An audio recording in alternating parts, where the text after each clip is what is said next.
오늘 읽기는 35절까지 속죄제와 관련돼서 읽었지만 설교는 12절까지가 자세히 핵심적으로 할 것입니다.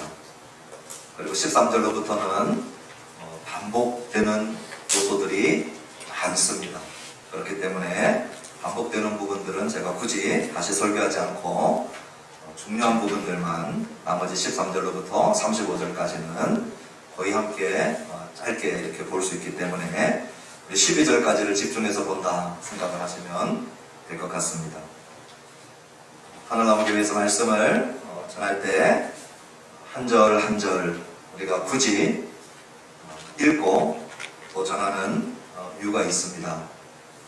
한 사람이 정영신 목사의 이야기 듣는 것보다 또 제가 정리한 저의 철학을 여러분 듣는 것보다 하나님의 기록된 말씀을 듣는 것이 천배, 만배, 억만배 더 낫고 좋고 유익하기 때문입니다.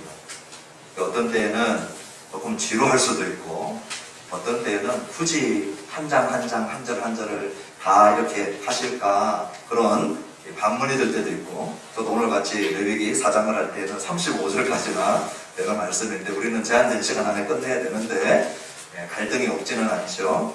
그럼에도 불구하고 갈등을 극복하고 사람 말에 그 어떠한 이 훌륭한 언어보다도 우리 주님이 우리에게 주시는 말씀이 비교할 수 없이 더 귀하고 또 우리에게 중요한 말씀인 줄 믿습니다. 그래서 하늘나무교회에서 신앙생활 하시면서 시간이 갈수록 나도 모르게 이 말씀에 노출되어지고 또 말씀이 들어오고 또 말씀으로 영향력을 입어가는 그러한 건강하고 정상적인 성도와 교회로 저와 여러분들이 함께 세워지기를 소원합니다. 오늘도 그 말씀 앞에 이제 우리가 머무는 시간인데요. 우리 지난 3번의 제사에 대해서 보았습니다. 번제와 소제와 화목제입니다. 이 세 제사는 자원제입니다. 자발적으로 드리는 제사입니다. 그런데 이제 오늘부터 속죄제와 그리고 5대 제사 가운데 하나 더 남아있는 속건제는 자발제사가 아닙니다. 이건 의무 제사입니다. 필수 제사입니다. 그렇기 때문에 이런 경우에 해당되어질 때 내가 이 제사를 드릴까요? 말까요? 갈등이 생기네. 이런 갈등 없습니다. 의무적이고 필수적인 것입니다. 반드시 드려야 하는 것입니다.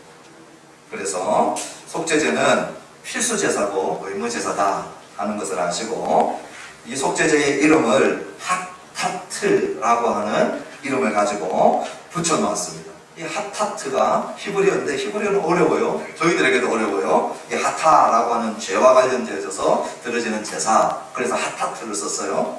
근데 영어로 sin offering 또는 purification offering, 이렇게 영어가 이 의미를 우리들에게 조금 더 도움을 준다고 생각을 합니다. 예를 들어서 purification 이라고 하는 말은 purify, 우리를 깨끗하게 하다, 정화시키다, 정결하게 하다, 그런 의미거든요. 이 제사를 드림으로 sin offering, 우리의 죄를 처리하고 그 결과 우리가 깨끗해지는, 정결하게 되어지는, 정화되어지는 그러한 제사가 핫타트, 속죄제. 그래서 영어가 sin offering, purification offering 이렇게 했는데 우리 한글은 그냥 속죄제라고 번역을 했습니다. 나쁘지 않아요. 그런데 그 안에 우리를 깨끗하게 하는 그러한 이 역사가 있다 하는 것을 우리가 기억을 하면서 오늘 말씀을 볼 텐데, 방금 말씀드렸던 것처럼 우리가 1절부터 12절은 조금 자세히 볼 것입니다. 그리고 13절부터는 좀 달려갈 것입니다. 먼저 1절 말씀 우리 함께 읽어보십시다. 시작. 여호와께서 모세에게 말씀하여 이르시되, 2절입니다. 이스라엘 자손에게 말하여 이르라. 누구든지 여호와의 계명 중 하나라도 그릇 범하였으되, 누구든지 라고 말씀하십니다. 오늘 이 4장의 내용을 살펴보시면요, 대제사장부터 이제 13절부터 나오는 이스라엘 온 회중의 죄, 그리고 족장들의 죄 22절부터, 그리고 마지막으로 이스라엘 백성 한 사람의 죄, 평민 한 명의 죄까지, 말 그대로 예외가 없어요. 누구든지 그 다음 2절 끝에 가보면 여호와의 계명 중 하나라도 그를 범하였으면, 하나라도. 우리는 상대적으로 평가할 때가 많아서 요즘에 TV에 나오고 있는 그 계부, 그냥 어린아이 손바닥을 찢고 정말 믿기 어려운 그런 이 잔악한 행동을 하는 그런 사람의 죄는 하나님 앞에 죄가 되고, 좀 작은 죄, 내가 짓는 그런 죄는 그냥 가볍게 넘어갈 것 같은데, 오늘 본문은 뭐라고 하냐면 하나라도, 여호와의 계명 중 하나라도 그를 범하면 이건 전부 다 범죄한 것이 되고 속죄죄를 드려야 됩니다. 2절에서 가장 중요한 단어는 그릇, 범하였으되 할 때 그릇입니다. 이 그릇이 무슨 의미인가? 우리 한글 성경은 그릇 범하다 하는 말이 분명하진 않아요. 그런데 이걸 분명하게 오늘 본문 안에서 우리에게 말씀해주는 단어가 있습니다. 그게 13절입니다. 4장 13절을 우리 같이 한번 읽어보시면 이 의미가 무슨 의미인지 분명하게 드러납니다. 자, 13절 같이 한번 읽어보실까요? 시작.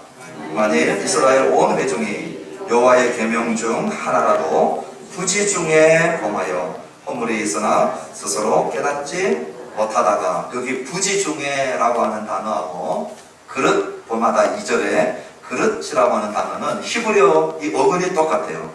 이 샤가라고 하는 똑같은 어근을 가지고 있습니다. 그러니 그릇 범하다라고 하는 말이 무슨 말이냐? 고의가 아니게, 의도하지 않게 부지 중에, 그런 말입니다. 그러니 속죄죄가 우리를 용서하는 주된 죄의 범위가 뭐냐? 고의로 범한 죄가 아닌 부지 중에 범한 죄를 속하는 제사라고 하는 것입니다.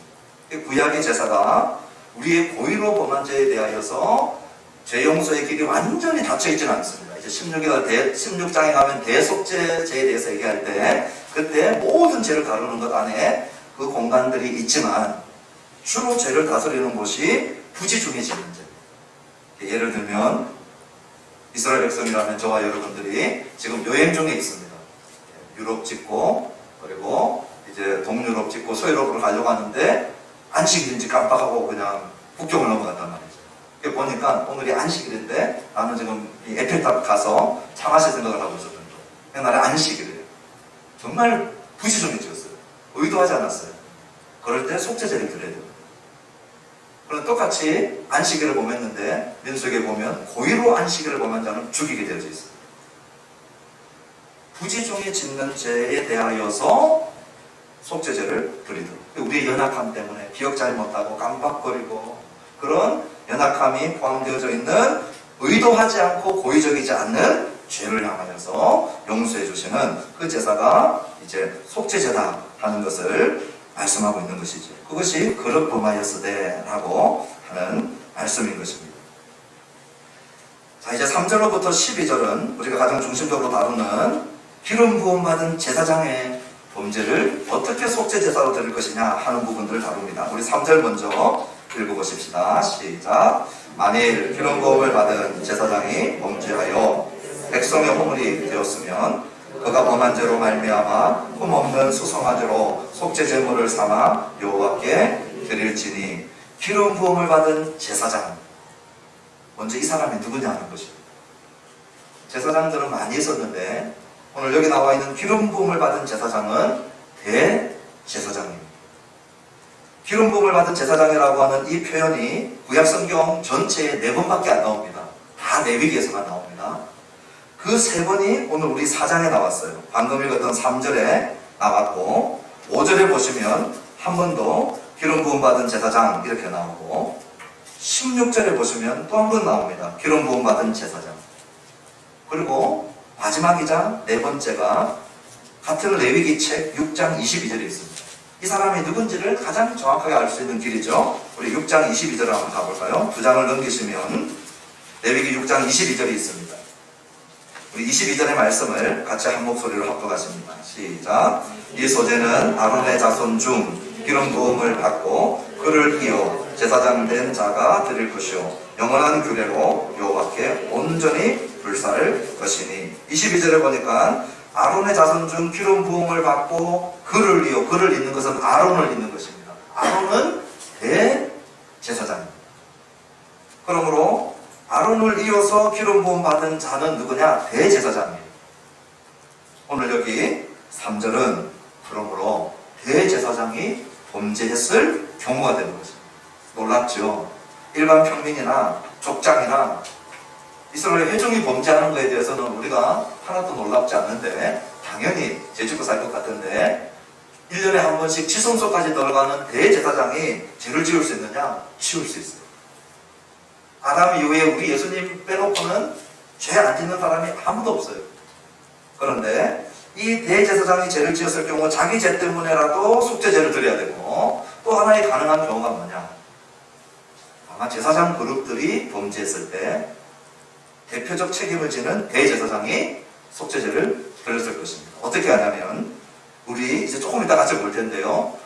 이스라엘 백성들이 범죄했을 때 장로들이 그 죄를 대표해서 안수하고 도살하게 됩니다.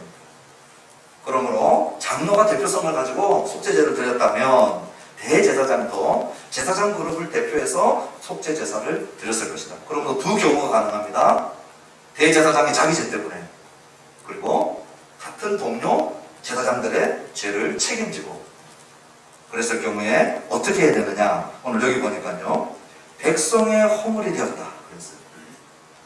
죄는 제사장이 지었는데 또는 대제사장이 지었는데 그것이 백성의 허물이 되었다는 겁니다. 오늘 이 말씀은 제사장들로 하여금 무한 책임을 느끼게 하는 말씀입니다. 백성들이 제사장 때문에 영향력을 입어버리게 되는 것이죠. 이것이 정확한 설명이 되는 것이 그럴 경우에 드려지는 제물은 흠없는 숫소입니다.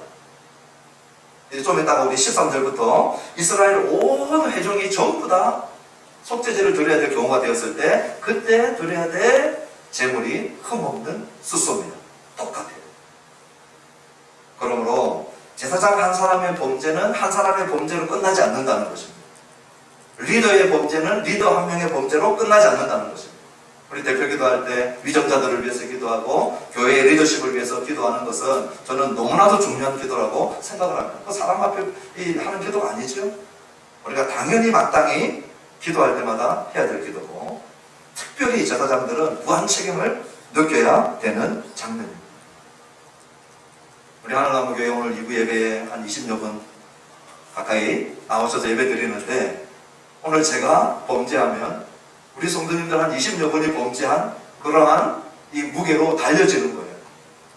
그러니 정신을 바짝 차리고 깨어서 제 자신을 살피고 영적으로 훨씬 더 민감하게 제가 살펴보고 돌아보고 해야 될 책임이 이 목사에게 있는 거예요.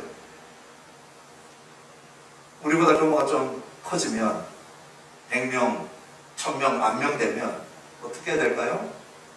훨씬 더 큰 책임감을 느껴야 돼요.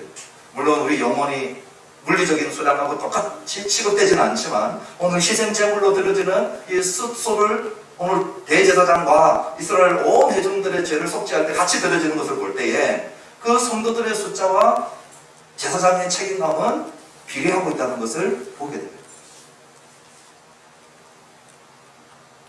그런 저 같은 목회자들이 그런 이 무한 책임감을 느끼지 못하면 그냥 쉽게 죄짓고 쉽게 범죄하고 아무렇지도 않은 것처럼 살고 그 자체가 타락이죠. 오늘 우리 교회에 장로님들은 안 계시지만 우리 안수 집사님, 권사님, 집사님들 또 교회에 우리 5개의 셀 리더들 또 3개의 팀장들 전부 다 이 리더들이에요. 리더십에 있는 자리들. 여러분들이 범죄하면 여러분들이 주어진 우리 셀원들, 팀원들의 이 영향력을 다 같이 지금 주고 있다는 것을 기억을 해야 되는 것이죠. 그러므로 직분을 받는 것, 이거 귀하고 또 중요하고 소중한 일이지만 우리에게 주어진 직분과 리더십과 있는 자리에 오늘 우리의 영적인 책임이 얼마나 막중한가 하는 것을 이 본문을 통하여서 잘 보여주고 있는 것입니다. 자, 그랬을 경우에 드려지는 제물이 흠없는 숫송아지고 이 흠없는 숫송아지는 온 회중이 범죄했을 때 드려지는 것과 똑같다 그랬어요. 사도행전 20장에 보면 사도 바울이 이제 에베소 장로들하고 이별을 합니다. 이별을 할 때 고별사 중에 이런 얘기를 합니다. 여러분은 자기를 위하여 또는 온 양떼를 위하여 삼가라. 지금 장로들 불러놓고 하는 얘기예요. 여러분들은 자기를 위하여 조심하고 또 조심하고 더하기 온 양떼를 위하여 삼가라. 장로들이 맡아야 될 그 영혼들의 책임감을 가지고 삼가라. 성령이 그들 가운데 여러분을 감독자로 삼고 하나님이 자기 피로 사신 교회를 보살피게 하셨다. 그러므로 저부터 정신을 바짝 차리고 오늘 재짓는 부분에 있어서 쉽게 생각하지 아니하고 영적으로 민감할 뿐만 아니라 나는 목사님이 아닌데요, 나는 전도사님들이 아닌데요, 나는 장로가 아닌데요, 오늘 부모로서 또 우리 교회에 받은 직분으로서 우리 자신들을 돌아보면서 영적인 책임감을 갖게 되는 저와 여러분 되어지기를 주님의 이름으로 축원합니다. 4절 보십시다. 시작. 그 수송아지를 해막문 여호와 앞으로 끌어다가 그 수송아지의 머리에 안수하고 그것을 여호와 앞에서 잡을 것이요. 누가 잡냐면 대제사장이 직접 잡습니다. 이때까지 한 번도 본인이 직접 안 잡다가 늘 제사자들, 여러분들이죠. 이스라엘 백성들 중에 범죄한 사람들이 안수하고 희생제물 머리에 안수하고 그리고 아마 안수할 때 자기 죄에 대하여서 자복했을 거예요. 내가 무슨 죄를 지었고 무슨 죄를 지었고 어떻게 합니까? 우리 5장 5절 한번 잠깐 보실까요? 5장 5절 같이 한번 읽어보십시다. 시작. 이 중 하나의 허물이 있을 때에는 아무 일에 잘못하였노라 자복하고. 이 자복하기 제일 좋은 때가 언제예요? 안수할 때 안수. 그러니 지금 수수의 머리에다가 대제사장이 손을 얹고 안수하면서 내가 이 죄를 지었고 저 죄를 지었고 자복하고 안수할 때 그리고 난 다음에 그것을 여호와 앞에서 잡을 것이고 그랬죠. 우리 4절을 정말 짧게 읽었어요. 그냥 하얀 성경책 위에 까만 글씨로 읽었지만 4절을 읽을 때 이 핏빛 빨간 색깔이 이 성경책을 다 덮어야 돼요. 그냥 여기서 피가 튕겨져 나와가지고 우리 얼굴에 묻을 만큼 수수 한 마리를 잡는 일을 한번 생각해 보시라니까요. 피가 난자하고 피비린 데가 그윽하고 그 수수에서 나오는 엄청난 양의 피를 감당해야 되거든요.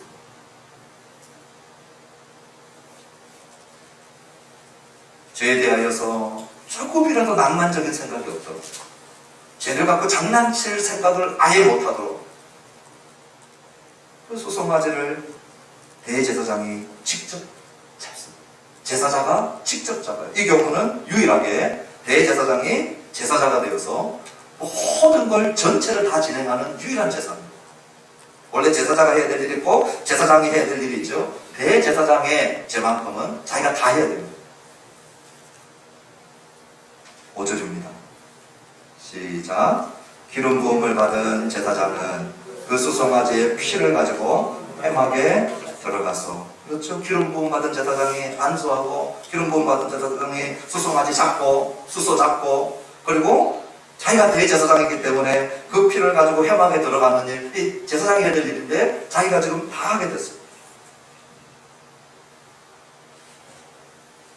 5절에 나와 있는 이제부터의 이 피 처리는 속죄제가 다른 어떤 제사하고 다른 독특한 특징 중에 하나인 상당히 복잡한 피 처리를 하게 됩니다. 우리 이전의 제사는 어떻게 했냐면 번제단 면에 바르고 붓는 게 다였어요. 그런데 이제부터 속죄제의 피 제사는 상당히 복잡한 규례를 따라 들어가게 됩니다. 자, 회막에 들어갔다라고 하는 이 회막이 어디인가? 성소 안으로 들어가는 것입니다. 저를 한번 보시면 여기가 성소다 생각을 하면 우리 교회 복도에서 들어오는 우리 교회 문을 이렇게 열고 들어오죠. 그 열고 들어오는 문이 성소로 들어오는 휘장이다 생각을 하시면 됩니다. 그럼 여기 복도 끝에 있는 부엌 앞에 있는 그 문 바깥에는 복도는 성막에 있는 뜰이다 생각을 하면 돼요. 뜰. 그 뜰에 뭐가 있냐면 번제단 그리고 손 씻는 물두멍 이런 것이 그 뜰에 있습니다. 지금까지 제사는 그 뜰에 있는 번제단에다가 피 바르고 번제단 사면에 피 바르는 그런 제사였거든요. 그런데 속죄제 제사, 이 대제사장의 속죄제 제사, 회중의 속죄제 제사는 어디로 들어가냐면 뜰에서 하지 않고 지금 성소 안으로 들어오는 거예요. 그럼 들어오면 저희가 첫 번째 성소고, 이 강대상 뒤에 여기를 또 하나의 휘장이 있다고 생각을 해보십시오. 이 휘장 지나면 뭐가 있을까요? 이 안에 지성소가 있어요. 지성소. 그러면 이 휘장 앞에 제일 중앙에 뭐가 있냐면 향단이 있습니다. 향이 올라가고 있는 향단. 여러분 쪽에서는 왼쪽, 저쪽에서는 오른쪽에 등잔대가 있어요. 이 7 등잔대가 있고, 그리고 저 왼쪽, 여러분들 오른쪽에는 진설상이 있습니다. 떡을 6개를 2줄로 쌓아놓은 진설상이 있어요. 매 안식일마다 이걸 바꾸게 되어 있어요. 그리고 제사장이 있습니다. 이 자리가 어디냐? 성소예요. 이 휘장을 지나서 들어가면 지성소가 되고, 또 이 성소로 들어오는 입구에 뭐가 또 하나 있다고요? 휘장이 또 하나 있어요. 제가 오늘 이 얘기를 왜 하냐면, 이제 6절에 나와 있는 휘장이 어떤 휘장이냐 하는 거에 따라서 지금 뜰에서 일어나고 있는 제사냐 아니면 성소에서 일어나고 있는 제사냐 구분이 되어지기 때문에, 우리 6절 한번 읽어보십시다. 시작.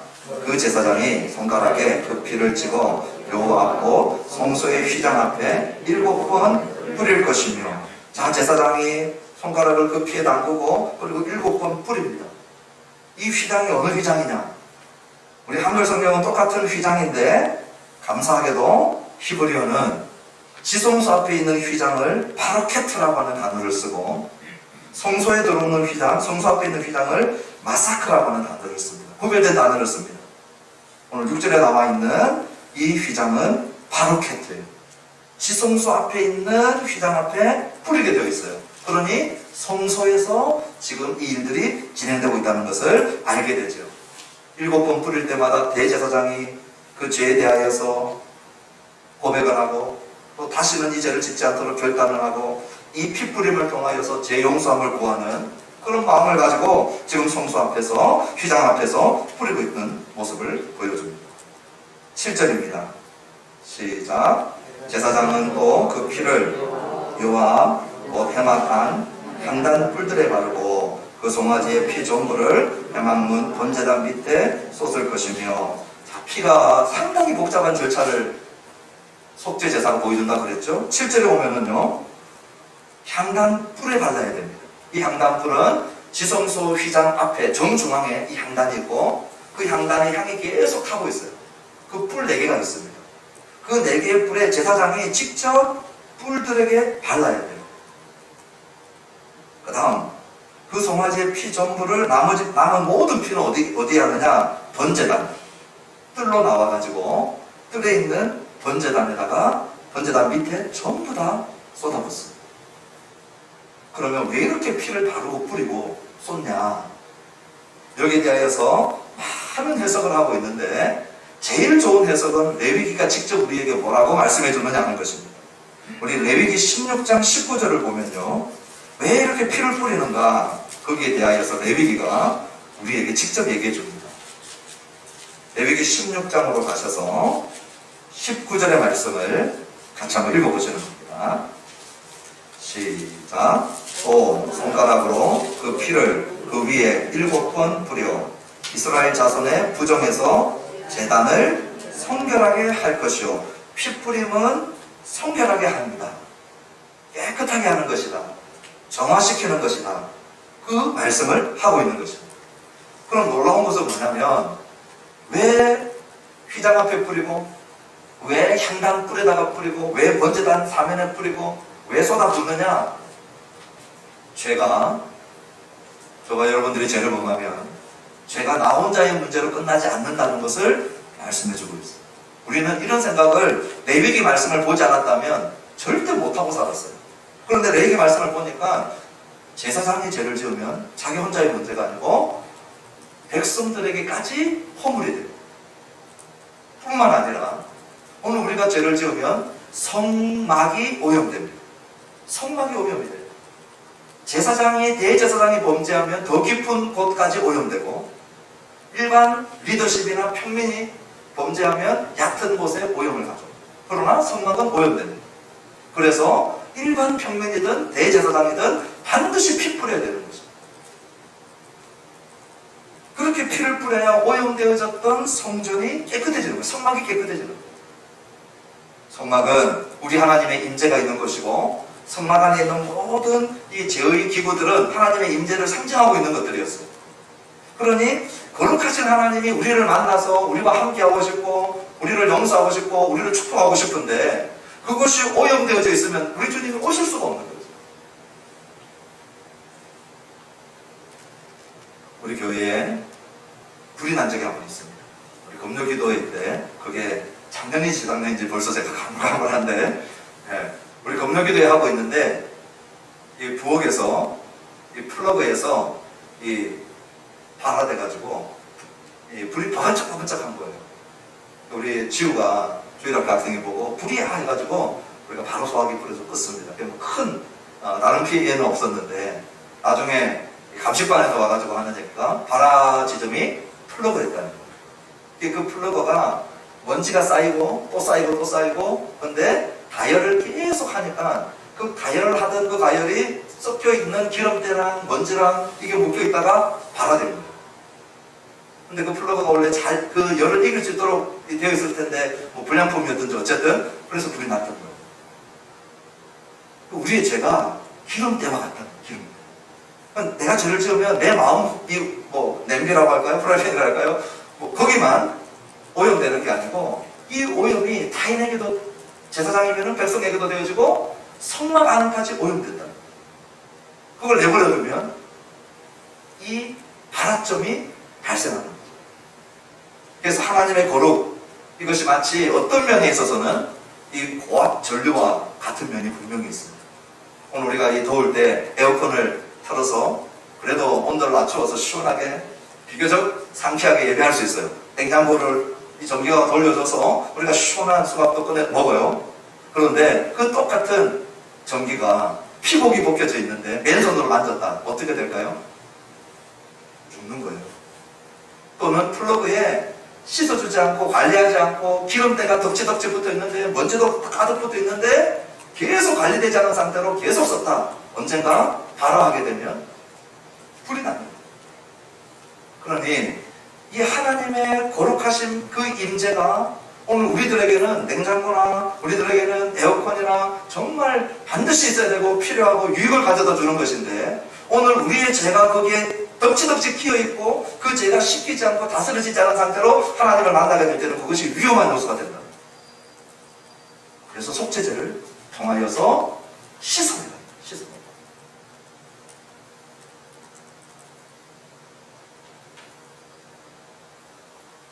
8절로부터 10절은 기름 부위를 태우는데 이것은 화목제에 기름 태우는 것과 똑같습니다.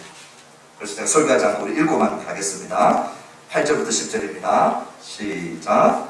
또 그 속죄 제물이 된 소상아지의 모든 기름을 떼어낼지니 온 내장에 덮인 기름과 내장에 붙은 모든 기름과 두 콩팥과 그 위에 기름 곧 허리 쪽에 있는 것과 간에 덮인 꼬풀을 콩팥과 함께 떼어내되 화목제 제물의 소에게서 떼어냄 같이 할 것이요 제사장은 그것을 번제단 위에서 불사를 것이며 화목제 제물의 소에서 떼어낸 것과 똑같기 때문에 지난주에 화목제물을 했기 때문에 이 부분들은 제가 생략하도록 하겠습니다.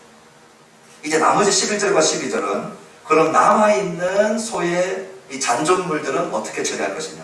소가 얼마나 큽니까? 그렇죠? 이 기름 일부를 떼내서 올려드리고 나머지는 어떻게 할 것이냐. 우리 11절과 12절 같이 한번 읽어보십시다. 시작. 그 수송아지의 가죽과 그 모든 고기와 그것의 머리와 정강이와 내장과 똥 곧 그 송아지 전체를 진영 바깥 재버리는 곳인 정결한 곳으로 가져다가 불로 나무 위에서 사르되 곧 재버리는 곳에서 불사를 지내라.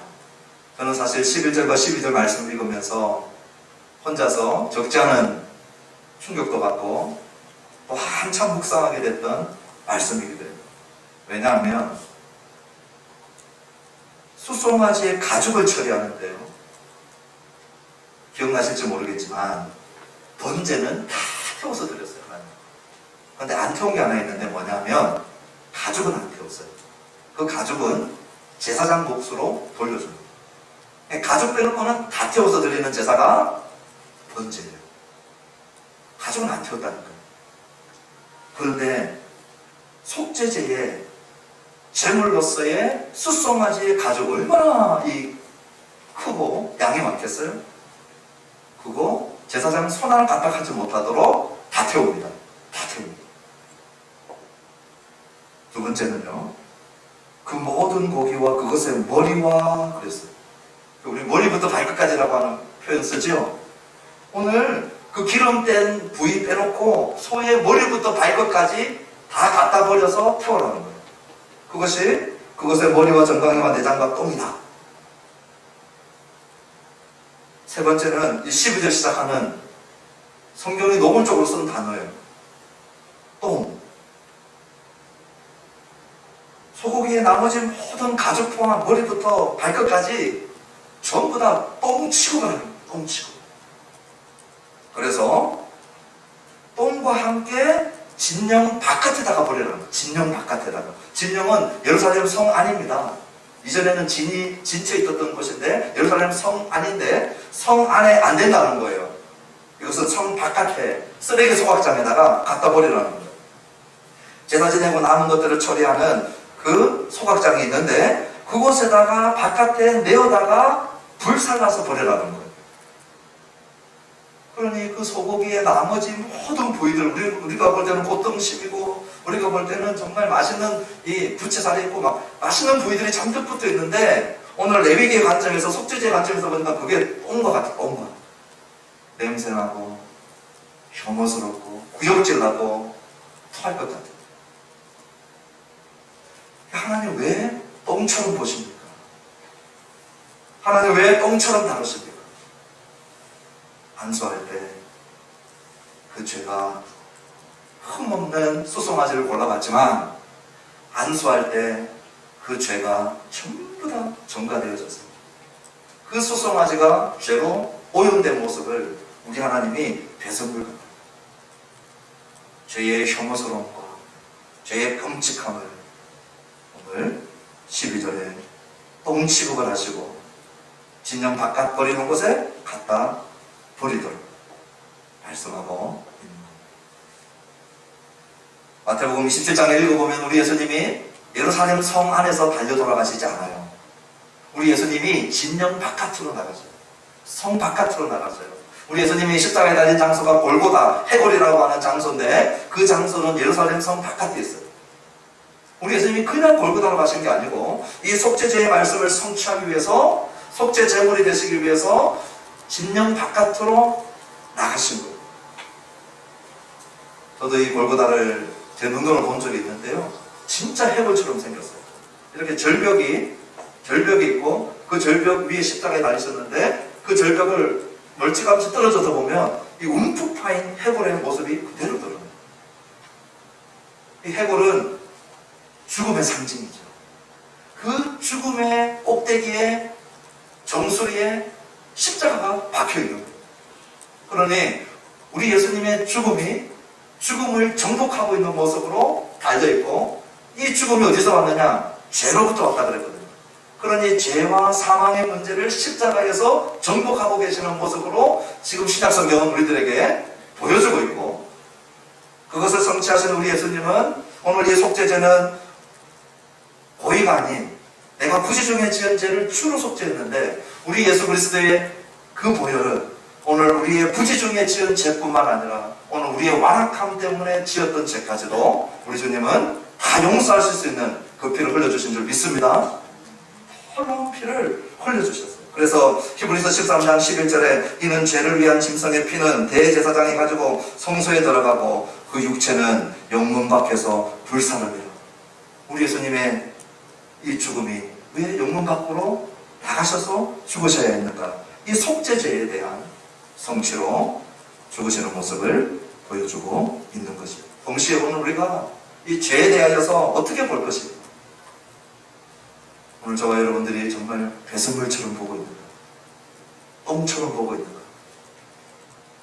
갖다 버리지 않으면 견딜 수 없는, 우리 예수님 십자가에 못 박혀 돌아가실 때 기억나십니까? 나의 하나님 어찌하여 나를 버리셨나요? 시편 22편 1절의 말씀을 암송하시면서 기도하시면서 성취하시면서 돌아가셨지만 거기에 버림받고 계시는 우리 주님의 모습, 영문 밖 진영 바깥으로 버림받고 돌아가시는 그 예수님의 버림받음 때문에 죄인인 저와 여러분들이 우리 주님 앞에 용납되어졌음을 잊지 않게 되기를 바랍니다. 이제 13절로부터는 빠른 속도로 제가 설교할 것입니다. 온 회중이 죄를 지었을 때 그때 드려지는 속죄제는 어떠한가 하는 것입니다. 13절 14절 먼저 읽습니다. 시작. 만일 이스라엘 온 회중이 여호와의 계명 중 하나라도 부지 중에 범하여 허물이 있으나 스스로 깨닫지 못하다가 그 범한 죄를 깨달으면 회중은 수송아지를 속죄제로 드릴지니 그것을 해마간으로 걸어다가. 자, 이제 13절에 부지 중에라고 하는 것은 반복된다는 걸 아시겠죠? 속죄제는 부지 중에 범한 죄를 다스립니다. 그런데 여기서 중요한 것이 있습니다. 스스로 깨닫지 못하다가 14절에 그 범한 죄를 깨달을 때 드리라는 것. 오늘 저와 여러분들은 우리가 생각하는 것보다 우리의 자신의 죄에 대하여서 무감각합니다. 타인의 죄에 대해서는요, 전문가들이에요. 도사들이에요. 자기 자신의 죄에 대해서는요, 그렇게 무감각해요.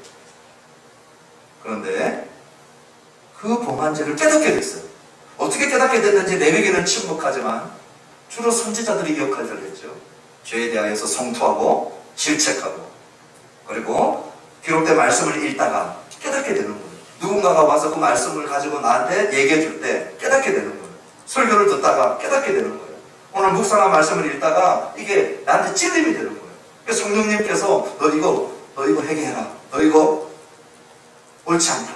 말씀으로 감동으로 주신단 말이죠. 그렇게 되면 즉시 속죄제를 드리도록 말씀을 받고 있어요. 그러면 죄를 누군가로부터 지적당하거나 누군가가 나의 죄에 대해서 깨닫게 해줄 때 그 과정들은 유쾌하지 않아요. 유쾌하지 않습니다. 그러나 그 결과는 나에게 엄청난 복이 되는 거죠. 엄청난 복이 되는 거죠. 오늘 죄를 깨닫게 되는 그러한 과정들이 유쾌하지 않다 할지라도 오늘 저와 여러분들이 예배드리면서 기억하실 것이 있어요. 내 죄를 깨닫게 해주시는 부분은 나에게 은인이다. 오늘 나의 죄에 대해서 깨닫게 하는 모든 과정들은 하나님의 은혜다. 그래서 내가 우리 하나님의 임재 가운데 우리 하나님과의 교제 가운데 걸림돌 없이 장애물 없이 위험 요소가 없이 나아갈 수 있게 해주십니다. 15절로부터 18절은 그러면 회중이 범죄했을 때 어떤 제사 절차를 지내는가 장로들이 대표로 나옵니다. 15절부터 18절 19절까지 읽어보십시다. 시작. 회중의 장로들이 여호와 앞에서 그 수송아지 머리에 안수하고 그것을 여호와 앞에서 잡을 것이요 기름 부음을 받은 제사장은 그 수송아지의 피를 가지고 회막에 들어가서 그 제사장의 손가락으로 그 피를 치고 여호와 앞 휘장 앞에 7번 뿌릴 것이며 또 그 피로 회막 안 여호와 앞에 있는 제단불들에 바르고 그 피 전부는 회막문 앞 번제단에 쏟을 것이며 그것은 기름은 다 떼어 제단 위에서 불사르되. 15절에 장로들이 대표로 그리고 17절에 여기 이 휘장도 바로 캐트입니다. 지금 성수에서 일어나고 있고 그리고 나머지 피들은 18절에 뜰로 나와서 성수 안에 있는 제단불에 올리고 나머지는 회막 문 앞에 있는 번제단 마당에 있는 번제단에 다 뿌리게 됩니다. 20절 한번 읽어보실까요? 시작. 그 송아지를 속죄제의 수송아지에게 한 것 같이 할지며 제사장이 그것으로 회중을 위하여 속죄한 즉 그들이 사함을 받으리라. 이 속죄제의 결과 죄 용서를 받게 된다. 깨끗함을 받게 된다. 그런데 사함을 받는다는 이 말이 항상 수동태입니다. 능동태가 아니에요. 내가 사함을 획득하는 게 아니고 우리 하나님이 주체가 되셔서 은혜로 이 속죄제를 드리는 자에게 주는 거예요. 기계적으로 나는 이걸 획득한다. 이것은 회개가 아니에요. 하나님의 은혜를 구하면서 주님 이 피 흘리며 나아갈 때에 나를 용서해 주십시오 할 때 우리 주님이 사함을 주시는 거예요. 그래서 우리는 사함을 받는 입장에서 계속 나아가게 된다는 것이에요. 이 사함을 받는다라고 하는 이 단어는 속죄제와 속건제에서는 항상 수동태다. 우리 하나님이 우리에게 주셔야 받는 것이고, 그 사실을 우리가 늘 기억하고 우리 하나님의 은혜를 구하는 제사자들이 되어야 하는 것입니다. 우리 21절 같이 읽어보십시다. 시작. 그는 그 소송아지를 진영 밖으로 가져다가 첫 번 소송아지를 사람같이 불사를 지니 이는 회중의 속죄제니라. 역시 진영 밖으로 데리고 나갔습니다. 자, 이제 22절로부터 26절은 대제사장과 온 이스라엘의 회중의 죄에 이어서 족장의 죄를 어떻게 다루느냐 하는 것입니다. 여기서부터는 이제 성소 안으로 못 들어가고요, 뜰에서 지내가는 성막뜰에서. 자, 22절부터 26절 같이 한번 읽어보십시다. 시작. 만일 족장이 그의 하나님 여호와의 계명 중 하나라도 부지 중에 범하여 허물이 있었는데 그가 범한 죄를 누가 그에게 깨우쳐 주면 그는 흠없는 순념소를 예물로 가져다가 그 순념소의 머리에 안수하고 여호와 앞 번제물을 잡는 곳에서 잡을지니 이는 속죄제라. 제사장은 그 속죄 제물의 피를 손가락에 찍어 번제단 뿔들에 바르고 그 피는 번제단 밑에 쏟고 그 모든 기름은 화목제 제물의 기름같이 제단 위에서 불사를 지니 이같이 제사장이 그 범한 죄에 대하여 그를 위하여 속죄한 즉 그가 사함을 얻으리라. 22절에 역시 부지 중에 범한 죄입니다. 23절에 깨닫게 되었어요. 그랬을 때에 어디서 번제물 잡느냐? 25절에 번제단 뿔들에 바르고, 그렇죠? 번제단이요, 뜰에 있는, 마당에 있는. 성소 안에 있는 것은 향단 뿔이고 마당에 있는 번제단입니다. 그리고 26절 제일 끝에 보면 우리 하나님이 사함을 얻게 해주신다.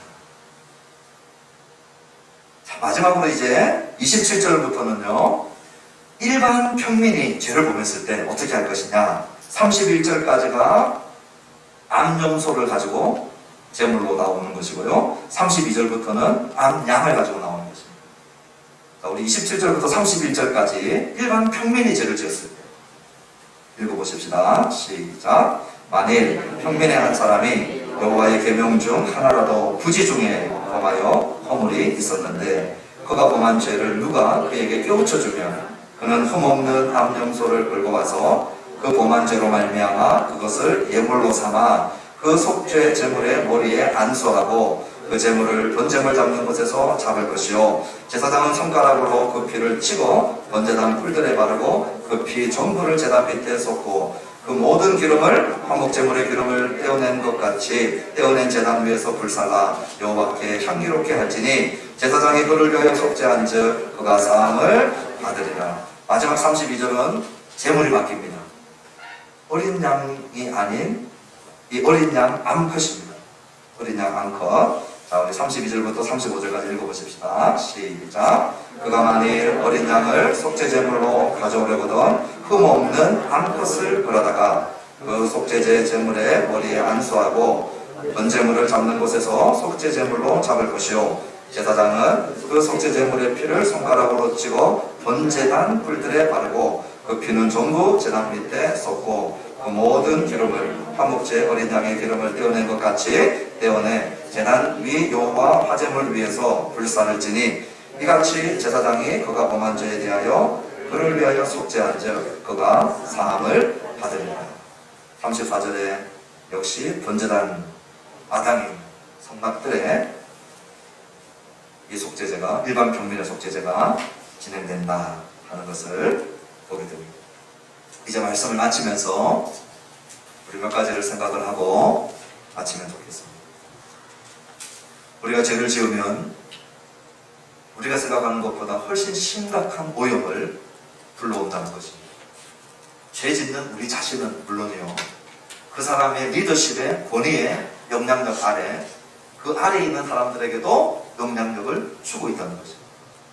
더 심각한 것은 내가 죄를 짓는데 성막이 오염되고 있다는 것입니다. 성막이. 그러므로 죄를 절대 가볍게 여기지 못하고 부지 중에 지은 죄라 할지라도 하나라도 우리에게 깨닫게 되실 때에 이 죄 문제를 반드시 처리해야 된다는 것입니다. 지금 이 시대가 구약도 아닌데 이것이 왜 우리에게 적용됩니까? 고린도전서 3장 16절에 바울 사도가 고린도 교회 성도들 향하여 뭐라고 말씀하셨냐면, 너희가 하나님의 성전인 것과 하나님의 성령이 너희 안에 거하시는 것을 너희가 알지 못하는가. 성전으로서 우리 성도 자신들을 돌아볼 때 죄를 짓는 것이 얼마나 많은 영역에 있어서 오염을 가져오는가.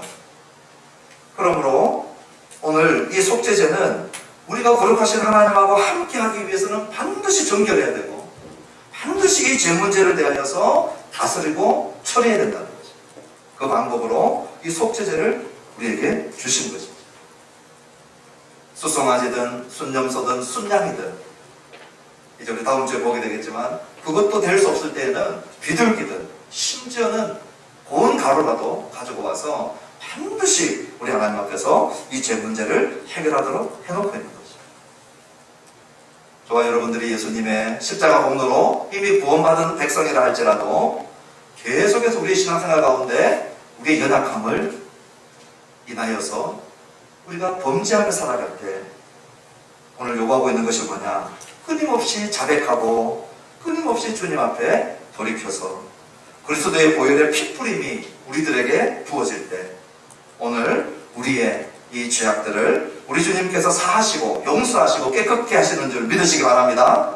그 과정들을 통하여서 하나님의 임재를 경험하고 훨씬 깊은 우리 주님과의 교제 안으로 들어갑니다. 신앙생활은 크게 얘기하면 구원받지 못한 상태에서 구원받는 단계가 하나 있고요, 구원받은 자들 중에 하나님과 친밀한 교제 가운데 걸어가는 자와 하나님과의 친밀한 교제가 뭔지 모르는 자로 나누어져요. 그 나누는 것이 어디에서 나누어지느냐? 전부 죄 때문에 나누어요. 우리 예수님의 십자가 공로로 우리가 구원받는 죄사함의 은총을 입었다 할지라도 구원받은 신자들이 우리의 일상상 가운데 죄를 허용하고 내버려두고 처리하지 않고 다루지 않잖아요. 그러면 우리 주님과의 교제 안으로 못 들어갑니다. 주님과의 교제가 멀어지고 서먹서먹해져요. 기도가 안 되고 예배가 안 되고 말씀 읽기가 안 되고 전도가 안 되고 불령의 열정도 안 생기고 찬양하고 싶지도 않고 헌금은 왜 해야 되고 교회 신앙생활은 다 불평스럽고 무거운 짐이 됩니다. 왜 그러느냐? 이 죄의 기름의 때가 구석구석에 쌓여 있는 거예요. 기름때가 5년 10년짜리가 쌓여 있는 거예요. 거룩하신 우리 하나님이 가까이 오지 못합니다. 오면은 위험한 일이 생겨요. 발화점이 발생, 발화점. 그러니 멀어지는 거예요. 구원을 받았는데 우리 주님과의 그 애틋하고 친밀하고 크고 작은 교제들이 하나도 없는 거예요. 그런데 오늘 속죄제를 우리들에게 허락하셨어요. 피뿌림을 통하여 깨끗하게 해주시겠다. 할렐루야. 양도 아니고 염소도 아니고 숫소도 아니고 암양도 아니고 하나님의 아들, 무죄하신 죄 없는 완전하신 하나님의 아들 그리스도 예수께서 그 피로 우리의 속죄제물이 되어주신 것입니다. 그 피로 오늘 우리의 죄를 씻어주시겠다고 약속하십니다. 그러니 주님 앞에 자복하고 자백하는 이 은혜의 역사가 있게 되기를 주님의 이름으로 축원합니다. 그래서 이제 마치면서 누군가가 내 죄를 깨닫게 합니다. 여러분 오늘 설교 듣다가 오늘 설교를 들으면서 생각이 나는 죄가 깨달아집니다. 집에서 혼자 성경 읽다가 말씀 묵상하다가 깨달아질 때, 아니면 성도의 교제 중에 성도들이 얘기할 수 있거든요. 교제 가운데 집사님 요즘에 이런 부분들 어떠세요? 집사님 요즘에 이런 부분들 좀 걸림이 되지 않나요? 우리 성도의 교제 가운데 그런 이 이야기들이 주고 받아질 때 유쾌한 과정들이 아니에요.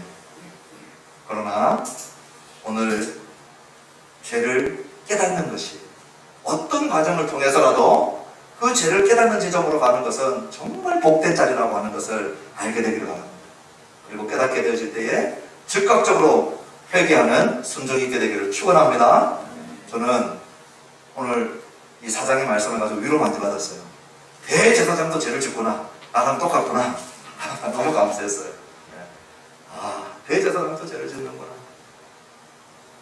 제가 우리 일부 예배 때도 얘기했지만 하나님 앞에 언제 부름 받을지 모르겠지만 부르시는 그날까지 제가 몇 가지 소원하는 것 중에 하나가 뭐냐면 회개에 빠른 목사가 되게 해주십시오. 그 기도해요. 주님, 완전하지 못한 목사가 내가 부지 중에 또는 내가 이거 죄인데 모르고 지나갈 때 있거든요. 목사기 때문에. 목사라도 모를 때가 있어요. 그럴 때 어떤 경로를 통해서라도 깨닫게 되었을 때에는 그때는 적극적으로 순종하는 저가 되기를 원합니다. 몇 명을 목회하고 어떤 사이즈에서 목회하고 어떤 지위에서 목회하고 상관없이 하나님 나한테 죄를 가르쳐 줄 때는 나는 즉각적으로 꼬꾸라지고 회개하는, 변명하지 않기를 원합니다. 인정하기를 원합니다. 그런 기도예요. 나단 선지자가 다윗에게 와서 밧세바 범했을 때 당신 범죄했습니다 라고 얘기했을 때 다윗이 모든 거 다 들고 있었어요. 권력, 총칼 다 들고 있었어요. 한낱 선지자 주제에 한 칼로 하지 않았어요. 나단 선지자가 얘기했을 때요, 다윗이 바로 엎드렸어요. 바로 무릎 꿇었어요. 베드로는요, 닭소리 듣고 동굴에서 닭소리 듣고, 꽃기호 닭 우는 닭 울음소리 듣고 통곡하면서 얘기했어요. 오늘 이 말씀 듣는 저와 여러분들, 주님, 닭소리에도 통곡하는 자가 되게 해주십시오. 하나님의 말씀이 오늘 나에게 찌든 때들에 대해서 얘기하십니다. 오늘 그냥 넘어가지 아니하고 주님, 그리스도의 피로 뿌려주십시오. 덮어주십시오. 그리고 약속하신 대로 깨끗하게 해주십시오. 그리고 우리 주님과의 교제가 살가워지게 해주십시오. 내 기도와 내 예배와 내 신앙생활이 살가워지고 신비해지고 그 역사가 오늘 이 예배 이후에 우리 속에 일어나고 진행되어지기를 주님의 이름으로 축원합니다. 기도하십시다. 우리 지금 반주 들으면서 우리 찬양 먼저 하실까요?